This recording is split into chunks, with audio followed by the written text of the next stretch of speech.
This is a superstar cast right here. And I got it all. You've never said that before until Coach got here. No, You've been here with us for years. Quarterback, tight end. I was talking about Laura. That's what I was talking about. Okay, Not you know you what? three guys. I did pay Coach $20 before we started here. One of the things, even as I was reading through all of your qualifications, all the success that you've had, I know still probably in your mind you're saying, I've had these teams, and maybe even there was an offense last year that was capable of winning it all. That's what you're chasing because of the high caliber, your own success that you've continued to establish. How do you grapple with that as you head into another season in the SEC? Yeah, I mean, obviously we were ahead of ourselves, as a program offensively. But look, when you take over a program that, had certainly had some holes in it, and you have to go into the transfer portal and take 15 players, you never want to do that. When you dip into the transfer portal and take 15 defensive players, that's a problem. And so we knew we had problems on defense, and it showed itself last year. You just wish you were caught up, if you will, on defense. And you have to keep recruiting. We think we've recruited better. We've recruited better players. We played a lot of young players last year. We're going to be better on defense. Now, we lost 3 first-round draft picks on offense, but we think we've recruited on that side of the ball very well. And we've got an offensive line coming back that I think is as good as any offensive line in the country. Yep. We think we've got a quarterback in Garrett Nussmeier that when we hand the keys over to him, he is going to be a very good SEC quarterback. So we'll see what happens. Coach, you talked about accountability and trust a lot. You talked about Blake Baker forming those types of relationships. What have you seen specifically over this offseason with him on the defensive side of the football that makes you think and know, I think, that your defense is heading in the right direction? I mean, I've had so many defensive coordinators, and, Nick knows this better than anybody. And look, there are, you can play a multitude of schemes, but it's about getting those kids to buy in and their excitement and their want to play for Blake is clear. You can see the excitement. You can see that these kids are tuned into what he's talking about. Guys are sitting on the edge of their chair.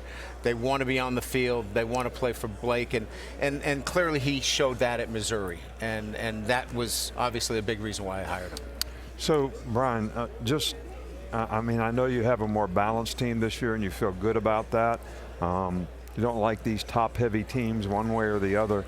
So, but any surprises, whether it's a player or some part of your team that you feel like has come along and going to be a surprise for people to see next year? Nick, I'm always hesitant to put that tag on a young player. I had Kyle Hamilton at Notre Dame, and I remember the media going, Kyle Hamilton, and I remember going to the first press conference, and they go, what about Kyle Hamilton? I go, let's not put this tag on him. And then in the first, game, he has like 3 interceptions, and I go, well, Kyle Hamilton's pretty good. But we have some freshmen that I think are poised and ready to play. We got a defensive tackle in Don McKinley. We've got a defensive end in Gabe Relaford. We've got a wide receiver in Jelani Watkins, who may be one of the fastest players in the country, that I think are poised based upon our summer workouts that can contribute right away. And that's just to say a few guys. I think there's a number of those guys, plus guys that were freshmen last year, that weren't physically ready to compete at the highest level. Deshaun Womack, for example, was a guy that has SEC ability but wasn't ready mentally and physically to do that. So I think we have a number of those guys that people are like, where did these guys come from?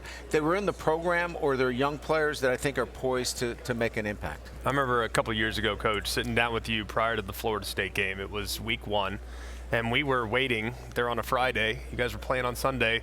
Hey, who's your starter going to be? So we're going to go with Jaden, but, it's been close. This Nussmeier kid's really good. Then we fast forward. He's obviously worked in the system, played in some mop-up duty. But the drive that we saw in the bowl game, and I know everyone says bowl games don't matter, that mattered to me. Did. So what has he done from a leadership standpoint to really take ownership of the team and that side of the ball? I've used this analogy. I think, when you're the backup quarterback, it's kind of like the rental of the car. If you get a dent in it or you leave something in it, you're like, it's a rental. It's not a rental to him anymore. Right. It's his car. And he's got great pride in what he's driving. And he doesn't let anybody take advantage of what's going on now. He is so accountable. And I think when you move from that backup position to the starting position, you become less cavalier and much more focused. And for him, this is his chance. He's waited. Yeah. Not a lot of guys stick around. He's been persistent, and I think he's waited for his opportunity. Now, I would say being in a football family, and you know Doug better than anybody, he's waited for this opportunity because he's come from a football family, and he knows chasing something versus having something in front of him is sometimes better. And so this is his chance, and he wants it badly, and I think that's why he'll have success. It's hard for me because when his dad coached on our staff, he was just a little tight. That's right. So it's crazy. Yeah, and his maturation, I think, happens when you get a chance to watch Jaden Daniels, who was a Heisman Trophy winner. He knows he doesn't have to be Jaden Daniels. He just needs to be who he is, and that actually helps him in a lot of ways because he knows he can't be him. And I think that's why it'll prove to be successful for him. Coach, LSU has had incredible opening games and games that people have circled, right? And you want to win those games. You got another huge one against USC to open the season. I realize it's July. You've got so much to figure out even before then, but how are you approaching the way that you'll start the year? Well, I think they're two similar teams. Lincoln does a great job with the offense. I think they've retooled on defense similar to what we've done. I think both defenses need to play better on both sides of the ball, and both offenses are coming back from, they had a Heisman Trophy winner the year before. We had a Heisman Trophy. So we're both replacing Heisman Trophy quarterbacks.